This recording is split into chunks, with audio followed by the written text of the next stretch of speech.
제가 조금 이제 조정을 보일 수 있는 시점은 8월, 9월 정도로 보고 있어요.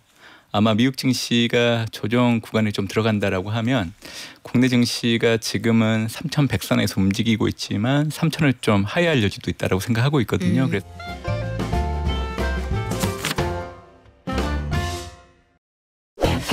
올해 들어서 보니까 국내외 시장 시작과 끝이 좋습니다. 어제 S&P 500과 나스닥 지수 나란히 사상 최고치를 새로 쓰면서 미국 증시 상반기 화려하게 마무리했고요. 오늘 국내장도 또다시 연고점 새로 쓰고 있는데 기술주가 랠리를 하고 있고 오늘 국내는 지주사를 중심으로 불장입니다. 하반기에도 분위기 좋게 계속 갈 수 있을까요? 대신증권 문남중 수석연구위원에게 들어보겠습니다. 안녕하세요. 안녕하세요. 분위기가 좋네요. 대부분 우리 연구위원님 오셨을 때 오늘 장이 힘들어요. 이런 날 대부분 오셨는데 분위기가 바뀌었습니다. 하반기 증시가 미국하고 국내장하고 둘 다 어떻게 갈지 좀 질문을 드려볼까요? 우선 미국 증시 흐름을 얘기를 드려야 지금 현재 국내 증시 흐름이 어떻게 될지 좀 파악하실 수 있을 것 같아요. 네. 다행히도 올해 연말까지 미국 증시는 방향성을 놓고 봤을 때 계속 올라갈 걸로 좀 보고 있기 때문에 국내 증시 역시 하락하는 구간에서 하락폭이 좀 제한되는 흐름들을 확인할 수 있다고 보고 있기 때문에 지금의 분위기가 단기간에 끝나진 않을 걸로 좀 생각을 하고 있습니다. 제가 보고 있는 큰 그림은 월별로 얘기해드리면요. 이번 달은 서머랠리라고 생각을 하고 있기 때문에 상대적으로 미국 증시가 타 증시 대비 탄력이 상당히 좋을 겁니다. 미국이요? 네, 그래서 7월 달 S&P 500 상단을 제가 6,350 정도로 보고 있는데 상황에 따라서는 이를 또 오버슈팅할 여지도 있다라고 생각을 해요. 그렇기 때문에 국내 증시가 사실 좀 단기간에 많이 급등하다 보니까 최근 들어서는 좀 탄력이 줄어드는 모습이 나타나고 있긴 하지만 미국 증시가 좋기 때문에 큰 조정보다는 지금 수준을 좀 계속 유지하려고 하는 흐름들은 계속 될 여지가 있다라고 생각합니다. 근데 이제 제가 조금 이제 조정을 보일 수 있는 시점은 8월, 9월 정도로 보고 있어요.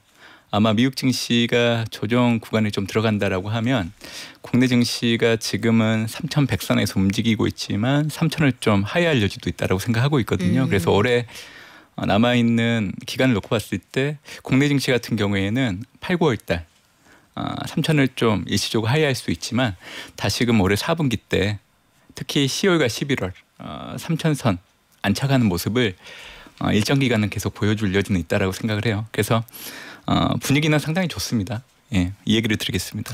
그러면 우리 그걸 한번 갈라서 생각을 해볼게요. 지금 말씀하신 상승의 동력을 유지할 수 있는 원인하고 그러면 특정 시점을 기점으로 해서 좀 빠질 가능성이 있다 말씀하셨는데 그때 빠질 수 있다고 보시는 근거는 뭔지 그게 궁금한데요. 제가 올해 하반기 전망을 할 때 타코 장세가 온다라고 했거든요. 타코 장세. 네, 트럼프 정책 후퇴로 인해서 사실 지금 미국뿐만이 아니라 글로벌 전체 증시의 투심이 되살아나는데 가장 큰 공을 준 역할을 하고 있는 요인들입니다. 그리고 단기적으로 보면 미국의 상호간세율 유예 기간이 7월 8일까지예요. 근데 그 이전에 트럼프 행정부는 두 가지 안 중에 하나를 선택할 겁니다. 첫 번째는 상호관세 유예 기간을 연장하는 거고요. 두 번째는 기존에 제시했던 상호관세율을 일괄적으로 50% 할인하고 일부 국가는 면제하는 것까지 포함을 한 거를 먼저 보여준 다음에 추후적으로 이제 협상을 통해서 합의에 이른다. 이 두 가지 안에서 하나를 선택을 할 건데 최근 베센트 재무장관 발언을 놓고 본다고 하면 최소 유예 기간 연장은 기정사실화된 것 같아요. 그래서 단기적으로는 7월 8일을 기점으로 미국 증시의 상승 탄력이 더 커질 변곡점이 될 걸로 좀 보고 있기 때문에 긍정적으로 봅니다. 그리고 이번 달 현지 시간으로 29일, 30일에는 7월 FMC가 있어요. 근데 최근에 미국 경제 지표가 상당히 부진하게 나오거든요. 네. 미국의 1분기 GDP도 확정치 같은 경우에는 속보치, 수정치보다 더 낮아졌고요. 그리고 얼마 전에 발표된 미국의 올 개인 소비도 부진했고 또 이번 주 금요일에는 이제 미국의 6월 비농업 부분 고용자 수도 발표됐는데 전월보다는 좀 둔화될 것 같아요. 그래서 이런 경제 지표 둔화가 확인된다라고 하면 연준 입장에서는 금리 인하에 대한 명분을 갖출 수 있기 때문에 아마 금융시장에서는 7월 달 빠르면 금리 인하도 할 수 있지 않을까라는 생각들이 하반기 미국 증시가 서머랠리를 할 수 있는 동력으로 작용할 여지가 있다고 생각을 해요. 그래서 이게 증시가 상승할 수 있는 동력이라 얘기해드리는 거고 8, 9월 달에 좀 쉬어갈 수 있다는 거는 2021년에서 2024년도 S&P 500 지수가 월간 수익률 패턴을 보면 5월, 6월, 7월 상승장을 겪고 나서 8, 9월 달에는 좀 하락하기 시작을 합니다. 특히 9월 달에 좀 낙폭이 커지는 부분들이 있는데 그래서 이제 제가 좀 쉬어갈 수 있다라고 얘기는 해드리고 있지만 네. 이번에는 하락폭이 좀 제한될 여지가 있다라고 생각을 해요. 왜냐하면 연준의 금리 인하가 조금 빨라질 수 있다라는 그 분위기가 지속될 거를 좀 보고 있기 때문에 그래서 투자자 입장에서는 올해 연말까지 가지고 있는 주식 보유하셔도 된다라고 생각을 하고 있고 8, 9월 달에 좀 쉬어가더라도 좀 인내를 하는 기간들은 도래할 수 있다라고 보시면 될 것 같아요. 그러면 그때 조정을 받았을 때 다들 그 전에 정리하고 나오셨다가 그때 추가로 저렴할 때 다시 들어가셔야 되는 거예요? 아니면 올해는 여기까지 달리고 나서 쭉 연말까지 쉬는 거예요? 국내 증시를 보면 이런 얘기를 좀 드리고 싶어요. 저 역시 신정부가 들어섰고 정책에 대한 기대감이 주가에 반영되는 거에 대해서는 긍정적으로 보지만 단기간에 너무 급등하지 않았나라는 생각을 해요. 보통 증시라는 거는 경기와 이익이 뒷받침되어야 안정적으로 계속 올라갈 수 있는데 한국 경제는 최근에 5월 달에 1차 추경이 집행됐음에도 불구하고 5월 달 산업 생산은 3개월째 둔화되고 있고 소매 판매는 2개월 연속 둔화되고 있는 모습. 그러니까 경제 상황이 녹록치 않은 흐름들을 계속 이어지고 있는 상황이고요. 기업 이익 역시 최근 2년 동안 이익 추정치가 계속 내려오고 있기 때문에 사실 이 내용들만 놓고 온다고 하면 국내 증시가 지금 3,100선에 있는데 이게 합당하다라고 느껴지긴 어렵죠. 결국 신정부의 허니문 효과가 지금 지속되고 있는 겁니다. 그래서 과거에도 네. 막연한 기대감을 갖고 오른 증시들은 오래 버티지 못했단 말이에요. 그래서 이제 저는 이게 가장 큰 고민거리 중에 하나이기 때문에 국내 투자하시는 분들 입장에서는 올해 연말까지 가지고 있으면 계속 오릅니다. 하지만 이제 8, 9월 달에는 좀 쉬어갈 수 있다라고 생각을 하고 있기 때문에 그래서 투자자분들 중에 난 기술적 매매에 통찰이 되어 있고 네. 매매 스킬이 좀 남다르다 하시는 분들은 지금 상황에서 좀 보시다가 네. 추가적으로 올라가면 좀 매도를 하는 기회로 삼으시면 좋을 것 같고 또 8, 9월 달에 좀 쉬어갈 때 다시금 좀 사시는 것도 좋겠지만 이게 쉽지가 않아요, 여러분들. 그래요. 그래서 이 주식이라는 거는 우리가 발바닥에서는 살 수는 없거든요. 무릎에서 사는 게 맞고 또한 어깨 정도 올라오면 파는 게 맞기 때문에 이제 이런 걸 염두에 두고 상황을 주시하는 게 좋다라는 얘기를 좀 드리고 싶어요. 그러니까요. 네. 근데 무릎에서 사서 어깨에서 팔라는 이야기를 그렇게 들어도 또 어떨 때는 시장이 다리가 되게 길어요. 다리가 되게 길고 또 어떨 때는 그 상체가 길고 이럴 때도 있잖아요. 그러니까 적당히 한 10% 이상 수익이 났다 하면은 약간 안전하게 휴가 가기 전에 한번 수익 실현하셨다가 다녀오셔서 찬바람 불 때 다시 투자하시는 거 어때요? 이거 안 되겠어요? 갑자기 떠오르는 생각이 있는데 보통 투자자분들은 본인이 가지고 있는 주식 수익이 많이 나 있어요. 네. 팔면 기분 좋은 일이죠. 그럼에도 불구하고 내가 팔았던 주식이 주가가 더 올라가잖아요. 왠지 더 우울해하는 걸 많이 저는 봤어요. 아니 그래서 돈 벌었잖아요. 벌었는데 그렇죠. 왜? 근데 일반적인 투자자의 심리는 그렇지 않습니다. 그래서 이런 부분들을 이겨낼 수 있는 투자자가 되셨으면 하는 바람입니다. 알겠습니다. 근데 그 트럼프 대통령하고 스콧 베센트 재무장관이 역할을 나눠서 지금 관세 관련해서 뭔가 성과를 내고 싶으니까 7월 8일 협상 유예 시점이 지나도 그때까지 특별한 진전이 없으면 원래 매긴다고 했던 높은 관세 매길 거예요. 이렇게 얘기를 하잖아요. 이때 이후에도 크게 상황이 변화되진 않을까요? 원래 그 트럼프 대통령 같은 경우에는 상호 관세 유예 기간 전까지 90개국과 무역 합의를 체결하는 게 기존 계획안이었습니다. 근데 지금 현재 합의를 한 국가는 영국 말고는 없어요. 그러다 보니까 다급한 상황이죠. 특히 중동의 지정학적 리스크가 발생하면서 무역 합의에 이를 수 있는 그런 가정들도 기존보다는 좀 줄어든 부분들이 있었고, 근데 다행인 거는 중동 지정학적 긴장이 단기간에 끝났 상황이기 때문에 아마 무역 합의를 하기 위한 속도를 내려고 노력을 할 겁니다. 그래서 가시권에 있는 국가는 일본, 인도 그리고 미국과의 무역 협상을 적극적으로 임하는 국가는 베트남 정도 되기 때문에 이 세 개 국가 중에 한 곳 이상 7월 8일 무역 합의 이전에 합의안이 나올 여지가 있다라고 저는 생각을 하고 있고요. 제가 보기에는 4월 2일 트럼프가 제시했던 상호 관세율이 가장 높았던 관세율인 것 같아요. 산출 근거가 상당히 미약하기 때문에 트럼프의 심정에 따라서 숫자가 변동되는 거는 뭐 그렇게 특별한 일도 아니거든요. 저 같은 경우에는 기존 상호 관세율보다는 50% 정도 더 할인해서 선제적으로 제시를 하고 추후 협상을 통해서 조율할 걸로 좀 보고 있기 때문에 이 생각 안에서 크게 벗어나지는 않을 걸로 좀 보고 있습니다. 그래서 7월 8일 미국 상호관세 이후의 기간이 다가오긴 하지만 트럼프가 시장에 반하는 정책들을 꺼내들 여지는 없다라고 보고 있기 때문에 오히려 저는 증시에는 긍정적으로 작용할 여지가 더 크지 않을까 생각하고 있습니다.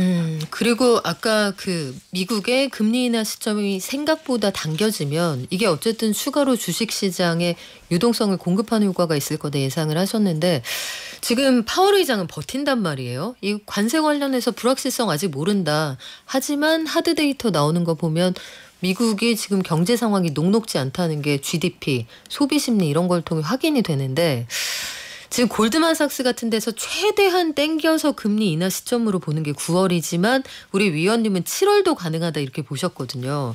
7월에 정말 가능할까요? 이 정도로 버티고 있는데. 연준의 금리 인하는 상당히 늦어졌기 때문에 지금이라도 빨리 시행하는 게 좋습니다. 왜냐하면 자꾸만 지금처럼 금리 인하에 대해서 버티기만 한다라고 하면 지금까지는 잘 버틴 부분들이 과거보다는 이제 금리 인상에 대한 폐해들이 가계 기업에 미치는 영향력이 제한됐기 때문에 그래서 버틸 수 있었던 체력이 됐지만 지금 같은 경우에는 금리 인하를 계속 안 해준다라고 하면 아마 내년 들어서게 되면 소비 절벽도 확인할 수 있고요. 또 빠르면 내년도 하반기 때 미국이 경기 침체에 들어갈 확률도 커지기 때문에 그래서 이제 금리 인하를 되도록이면 빨리 해줘야 된다라고 생각을 하고 있습니다. 제가 이 얘기를 하는 이유는 경제적 이론으로 얘기해드리면 실질 중립금리보다 지금 실질 정책금리가 높은 상황이에요. 이런 상황들은 사실 중앙은행들이 금리 인하를 할 수 있는 환경이 마련되기 된 거기 때문에 금리 인하를 연속적으로 해도 무방한 상황입니다. 근데 지금 미국 같은 경우에는 이런 시그널들이 갖춰졌음에도 불구하고 안 하는 이유가 파월 연준 의장의 고집 때문에 그런 거예요. 그래서 지금 트럼프가 파월 연준 의장의 해임에 대해서 거론하는 거에 대해서는 저는 잘못된 건 아니라고 생각을 해요. 대외적인 측면에서 놓고 온다고 하면 트럼프 대통령은 파월이라는 한 사람 때문에 미국 경제가 망가지는 거를 원하지 않고 있는데 저는 어느 정도 이제 동의하는 부분들도 있거든요. 그래서 저는 올해 6월 FMC를 통해서 추정 경제 전망을 보면 올해 최종 정책금리 중위값을 3.9로 제시를 했기 때문에 명확하게 보여줬다라고 생각을 해요. 올해 최소 2번 50bp 정도는 인하한다라고 밝힌 거고요. 이 하단을 보면 숫자가 3.6 그대로 유지됐기 때문에 상황에 따라서는 75pp 정도도 인하할 여지가 있다라고 보고 있어서 이를 단순하게 시점으로 나눠서 본다라고 하면 시장이 생각하고 있는 올해 금리 인하 시점은 9월과 12월이죠. 그래서 25pp씩 내려서 50pp를 염두에 두고 있는데 저처럼 7월 달에 금리 인하를 염두에 둔다라고 하면 7월, 9월, 12월 각각 25pp씩 하게 되면 75pp까지 내릴 수 있는 거죠. 만약에 이제 7월 달에 금리 인하를 안 하고 9월 달에 12월 달에 시장이 생각하는 대로 패턴이 이루어진다라고 하면 저는 12월 달에 25pp가 아니라 50pp까지도 내릴 수 있다라고 보고 있기 때문에 그래서 연준의 금리 인하 행위 자체는 올해 연말까지 글로벌 증시가 상승하는 동력 중에 하나가 될 걸로 저는 보고 있습니다. 그러면 미국장이 한동안 좀 고전할 때 아유 전 미국장 떠났어요 이런 분들이 간밤 그리고 최근 이틀간의 그 미국장의 무빙을 보면 포모를 느끼실 만하거든요. 아 나만 없는 건가 해서 다시 들어가고 싶어 하실 수 있는데 그동안 우리가 전통적으로 좋아했던 기술주 말고도 보니까 금융, 유틸리티 이런 데가 다 올라간단 말이죠. 새로 투자를 하신다고 하면은 어떤 종목을 좀 눈여겨보시면 좋을까요? 올해 S&P 500 지수의 연초 이후 종목 수익률을 보면 답은 확연하게 나타납니다. 가장 수익률이 좋은 거는 팔란티어예요. AI가 하드웨어에서 소프트웨어로 전환이 올해부터 가셔야 되기 때문에 팔란티어, 클라우드 스트라이커 같은 AI 소프트웨어 기업 주가가 상당히 좋습니다. 그리고 또 하나 대상은 NRG 에너지라고 수익률이 두 번째를 차지하고 있는데 AI 시장이 커지고 또 AI 데이터 센터 건립이 전 세계적으로 이루어지다 보니까 전력 부족에 따른 관련된 기업들 주가가 올해 좋아요.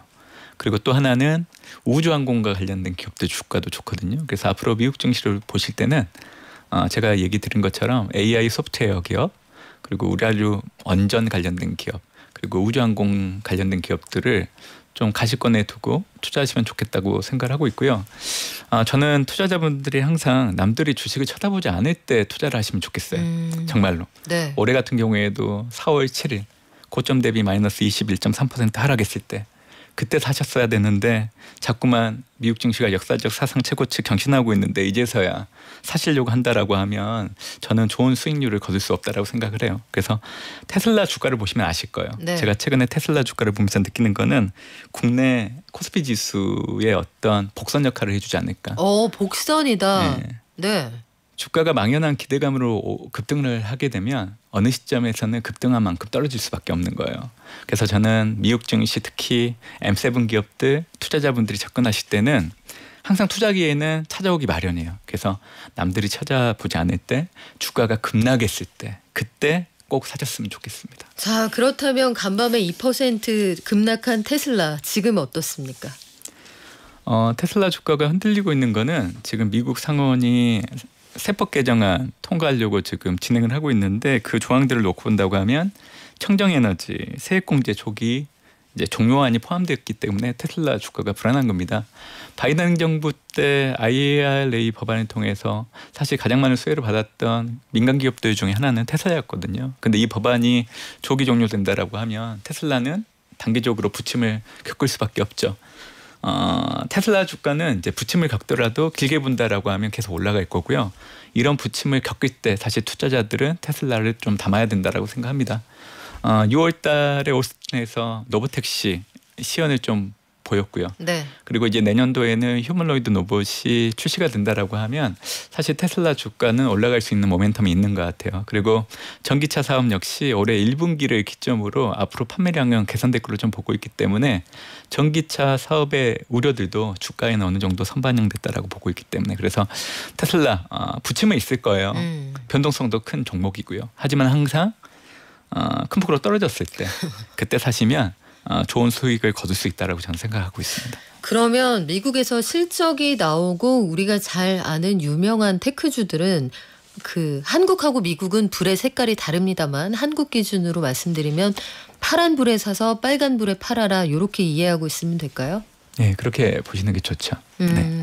근데 그것도 좀 궁금합니다. 지금 말씀하셨던 미국에서 장내에 유망한 그런 업종들을 보면 테슬라 같은 주식들은 거의 다 포함이 되어 있는데 예를 들어서 테슬라가 잘하고 있는 우주 사업 같은 것도 최근에 성대한 결혼식을 올린 아마존의 창업자 제프 베이조스가 왜 스페이스X만 잘하는 거야? 블루 오리진도 얼마든지 잘할 수 있어 하면서 트럼프 대통령과 일론 머스크가 사이가 살짝 멀어진 틈에 삐집고 들어가려고 하거든요. 막 VIP 초대장도 보내고 결혼식에 딸내미 내외도 가고 그러면은 스페이스X가 거의 독점하고 있는 나랏일 사업에 블루 오리진 들어가고 그 테슬라 제국이 약간 좀 균열 갈 수 있다 이런 전망도 있던데 어떠십니까?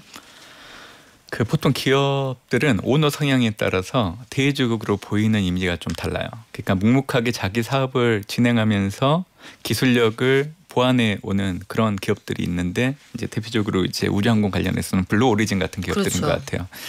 근데 반대로 스페이스X 같은 경우에는 오너 자체가 쇼맨십이 좀 있는 분이잖아요. 그래서 대외적으로 많이 홍보를 하려고 하는 성향이 그렇죠. 깊다 보니까 그런 측면에서 이제 투자자들이 블루 오리진보다는 스페이스X에 대해서 더 많이 알게 되지 않았나라고 생각을 합니다. 두 회사 모두 비상장이기 때문에 투자하기는 어렵습니다. 근데 지금 당장은 아니더라도 이 미래 산업이 빠르게 이 실생활로 들어오는 그 속도가 거듭 빨라지고 있는 걸 놓고 본다고 하면 앞으로 5년 안에 우주항공이란 부분들이 이 주식시장에서 하도가 될 여지는 있다라고 생각을 해요. 그런 차원에서 이제 살 수 있는 주식은 뭐 얘기하신 것처럼 아마존하고 테슬라가 대안적인 주식이 될 수 있기 때문에 그래서 저는 미국의 M7 그리고 최근에 중운영 반도체를 포함한 배트맨 이런 종목들에 대해서는 미국의 경기 확장이 끝나는 시점을 저는 항상 2027년 6월이라고 네. 매번 강조하고 있거든요. 그러니까 그 전까지는 투자 기회가 있는 거예요. 그래서 항상 미국 주식은 급등할 때 마시고 그 급락할 때 사두시면 어찌됐든 수익은 납니다. 네. 그러면 미국의 그런 분위기를 따라가고 있는 국내장의 경우에는 여러 가지 기대감이 반영돼 있기 때문에 우리의 경우에는 미국이 흔들리면은 3,000선 아래로도 확 밀릴 수 있다. 이런 입장은 유지를 하고 계신 거죠? 네, 그래서 이제 코스피 시작할 때 얘기해드렸지만 올해 8, 9월 달에 미국 증시가 조정을 좀 겪게 됐을 때 한국 증시가 단기간에 급등한 게 있기 때문에 아마 하락할 때 그 변동폭은 상당히 좀 커질 여지는 있다고 보고 있어서 국내 증시 같은 경우에는 일단 8, 9월 달 좀 변동성이 커지고 이제 다행인 거는 이제 미국 증시가 워낙 좋기 때문에 올해 10월, 11월 정도 되면 한국의 코스피가 그래도 3,000선에 일정 기간 좀 머무를 수 있는 부분들은 좀 생기지 않을까라고 생각을 하고 있습니다. 아직까지 삼성은 뭐 그렇게 속 시원하게까지 오르진 않았는데 이런데도 조정받으면 다 같이 밀릴까요? 삼성전자는 SK 하이닉스랑 좀 비교해서 보셔야 돼요. 네. 올해 5월부터 외국인 투자들이 코스피 내에서 반도체 종목들을 많이 사들이고 있는데 철저하게 SK 하이닉스만 사고 있어요. 그러니까요. 그 이유는 이제 이 반도체 산업이 고부가 가치 제품을 생산하는 부분으로 차별화되고 집중되다 보니까 상대적으로 좀 박탈감을 삼성전자 쪽으로 주가가 반영하고 있는 것 같아요.